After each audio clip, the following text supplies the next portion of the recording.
Halo semuanya, selamat datang di Two on Tech. Di sini bersama saya Isan. Jadi pada video kali ini saya pengen ceritain pengalaman saya memakai sebuah handphone dalam waktu kurang lebih sebulan terakhir. Jadi handphone ini tuh saya beli karena memang saya penasaran yang pertama dan saya dapat dengan harga yang cukup oke. Handphone ini setelah saya pakai selama sebulan menawarkan beberapa hal yang saya suka dan yang saya nggak suka juga tentunya. Well, tapi sebelum saya mulai videonya, saya mau mengucapkan selamat tahun baru 2021. Semoga pada tahun ini kita bisa menjadi pribadi yang jauh lebih baik lagi. Oke, langsung aja kita bahas. Ini dia video pengalaman saya memakai Realme 7 Pro selama sebulan terakhir.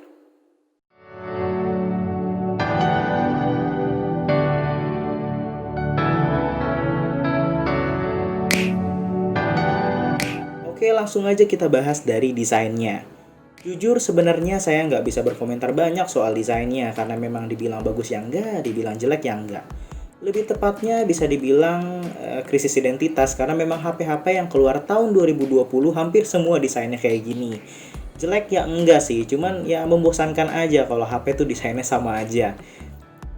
Handphone ini bagian belakangnya udah saya pakein skin dari Exacode. Aslinya tuh belakangnya kayak gini. Bagian belakangnya tuh teksturnya doff dan punya kayak dua permukaan yang berbeda gitu.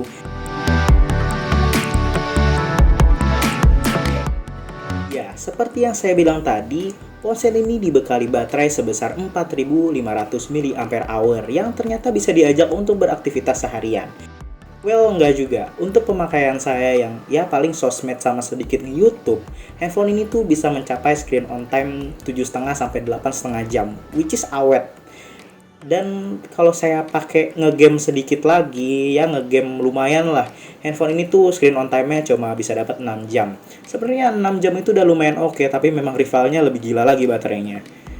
Tapi memang HP ini tuh ya baterainya terkompensasi dengan charging yang sumpah cepet banget. Handphone ini tuh dibekali charger 65 watt yang bisa ngecas handphone ini dari kondisi 1% sampai dengan penuh cuma makan waktu 45 menit. Itu gila banget sih. Yang bikin saya terkesan adalah bagaimana cara HP ini tuh bisa bikin penggunanya terasa HP ini tipis. Tapi nyatanya HP ini tuh nggak tipis sama sekali. HP ini tuh tebalnya 8,7 mm ya, which is lumayan tebal. Cuman kalau kita megang langsung tuh rasanya tipis loh. Dan HP ini tuh nggak berat-berat banget. Beratnya tuh cuma sekitar 180 gram. Jadi untuk kalian yang cari handphone compact, handphone ini mungkin masih oke lah untuk dipertimbangkan.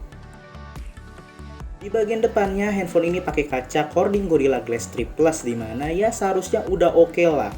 Cuman saya sendiri masih ragu dengan kualitasnya. Jadi saya lebih baik pakai tempered glass atau anti gores bawaannya aja, jangan dilepas biar lebih aman deh. Sekarang kita bahas sektor audionya. Ponsel ini punya stereo speaker di bagian earpiece dan di bagian bawah. Untuk hasil suaranya sih lumayan oke. Cuman sayangnya memang untuk ukuran stereo speaker suaranya kurang bulat. Untuk output suara dari headset jack-nya, ponsel ini ternyata lumayan oke. Low-nya lumayan ngangkat dan udah support 24-bit audio playback. Ini dia hasil speaker dari ponsel ini.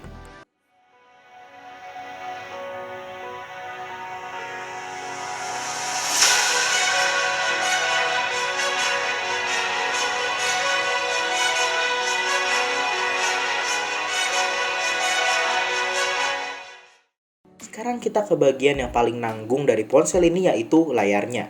Secara spesifikasi sebenarnya ponsel ini udah cukup bagus layarnya. Udah pakai panel AMOLED resolusi Full HD Plus yang menghasilkan kualitas yang cukup oke. Tapi ponsel ini masih pakai refresh rate yang jadul, yaitu 60 Hz.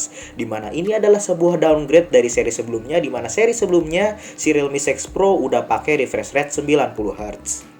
Lantas gimana dengan kualitas layarnya? Sejauh ini sih saya cukup puas dengan kualitas layarnya. Layarnya kelihatan lumayan tajam, warnanya cukup oke walaupun tidak sebagus AMOLED-nya flagship. Ya udah oke lah, cuman memang kekurangannya untuk panel AMOLED, visibilitas di luar ruangannya tuh kurang oke ya. Jadi ya seandainya masih bisa lebih terang lagi, oke deh layarnya. Di dalam layar ini pula tertanamkan sensor fingerprint optikal yang akurasinya sudah lumayan baik dan kecepatannya lumayan cepat. Ya sebenarnya saya lebih prefer fingerprint konvensional, cuman ya nice to have lah. Sekarang ke bagian performanya. Ponsel ini dibekali prosesor Snapdragon 720G, 8GB RAM, dan internal storage sebesar 128GB. Untuk standar 2021 sih ya udah cukup ya. Sekarang ke performa real life-nya. Kalau untuk saya pakai ngegame dengan game favorit saya, Car X Drift 2, ponsel ini tuh bisa ngejalanin game ini dengan lumayan oke. Ya, grafiknya bisa paling tinggi, lumayan smooth. Tapi memang kalau udah panas, handphone ini tuh bakal kerasa sedikit frame drop. Gak terlalu mengganggu, cuman tetap ada penurunan performa. Panasnya cepat atau enggak relatif. Kalau misalkan saya geber lama, sekitar 20 menitan main, memang kerasa penurunan performa. Kerasa panas. Panasnya tuh panas banget. Kalau untuk PUBG Mobile masih bisa dimainin enak, walaupun mentok di 40 FPS. Cuman bisa smooth ultra dan HD high. Ya cukup lah. Memang cukup disayangkan gak bisa smooth ekstrim, cuman ya nggak apa-apa lah. Yang penting masih bisa dimainin. Untuk multitaskingnya handphone ini ya oke lah, 8GB RAM ya udah pasti lancar. Saya pakai untuk buka tutup aplikasi lumayan cepat responnya. Ya udah mirip-mirip flagship lah. Ya paling yang saya nggak suka dari sini adalah si Realme UI-nya yang kelihatan banyak hal mubazir ya. Kebanyakan fitur dan banyak hal yang nggak saya pakai karena memang saya biasa pakai flagship yang minim fitur. Pakai handphone ini tuh kerasa banyak yang mubazir. Untuk multitasking dan performa buka tutup aplikasi saya nggak ada komplain, udah bagus. Sekarang ke bagian yang saya suka dan nggak suka dari ponsel ini yaitu kameranya. Untuk bagian belakangnya, ponsel ini punya 4 kamera dan bagian depan handphone ini punya 1 kamera aja. Untuk bagian belakangnya ada 64 megapiksel wide, 8 megapiksel ultra wide, 2 megapiksel makro, dan 2 megapiksel depth sensor. Untuk bagian depannya ada 32 megapiksel. Untuk perekaman videonya, kamera utamanya tuh bisa sampai 4K 30fps dan 1080p 60fps. Tapi memang lensa ultrawide-nya tuh cuma mentok di 1080 30fps aja. Untuk kamera depannya bisa merekam sampai 1080p 120fps. Untuk kedua lensanya, lensa depan dan belakang sama-sama distabilisasi oleh Gyro Eyes. Ini dia hasil kamera dan video dari ponsel ini.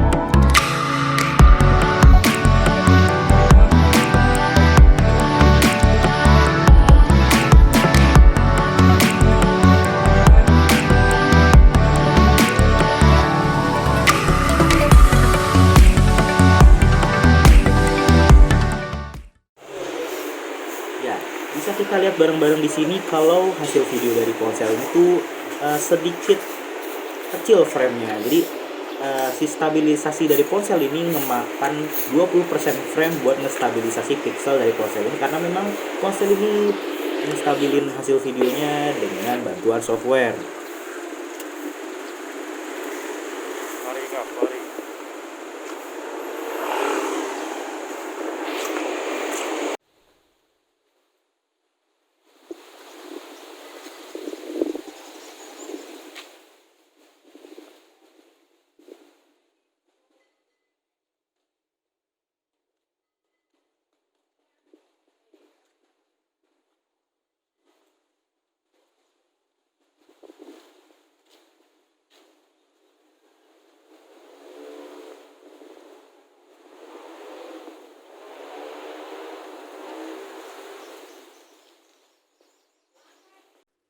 Ya, akhirnya kita udah sampai di penghujung video. Seperti biasa, saya pengen ngasih konklusi dan harga terkini dari ponsel ini.